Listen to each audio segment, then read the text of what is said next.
సెలవిస్తుంది యెషయా గ్రంథం 66:2లో, ఎవడు నా వాక్యం విని దీనుడై వణుకుచుండునో వానినే నేను దృష్టి ఉంచి ఉన్నాను అన్నాడు. అంటే దేవుని వాక్యం వింటున్నప్పుడు ఎవరైతే సీరియస్గా తీసుకొని వణుకుతారో, శిరోధార్యంగా ధరిస్తారో, ఇది నా జీవితాన్ని మార్చే ఆనిముత్యమని, ఇది కోట్ల విలువ చేసేది, బంగారము కంటే విలువైనది, ఇది ఎంతో విలువైనది, కోట్ల ధని కంటే విలువైనది, ఇది నా చరిత్రను మార్చేదని ఎప్పుడైతే ఆ వాక్యానికి విని భయపడి వణుకుతాడో, దేవుడు అంటాడు వాని లైఫ్ నేను టర్నింగ్ పాయింట్ ఇస్తాను.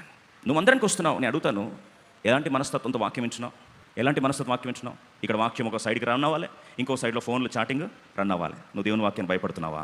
ఒక వీఐపీ ఉంటే నువ్వు ముందు కూర్చొని ఫోన్కి వెళ్తావా? పోనీ నీ బెస్ట్ ఫ్రెండ్ ముందు కూర్చొని నువ్వు ఆయన చెప్తుంటే అమూల్యమైన మాటలు చెప్తా ఉంటే ఫోన్కి వెళ్ళడానికి ఎట్లా మనసు వస్తుంది నీకు?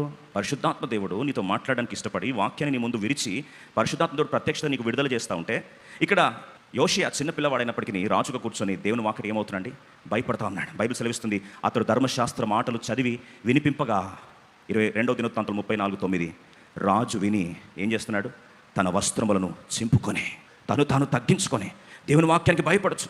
సున్నితమైన మనసుతో దేవుని మాట ఈ రీతిగా రాస్తుంది నా గురించి. అయ్యో, నా గురించి ఈ మాటలు రాయబడ్డాయే, మా ప్రజల గురించి ఈ మాటలు రాయబడ్డాయే, అయ్యో దేవుడు మా పట్ల సుముఖంగా లేడే, దేవుని కృప కటాక్షము మమ్మల్ని విడిచిపెట్టి వెళ్ళిందే, మా దుష్కార్యమును బట్టి దేవుడు విముఖుడైపోయాడని చెప్పి తన హృదయంలో చింపుకుంటూ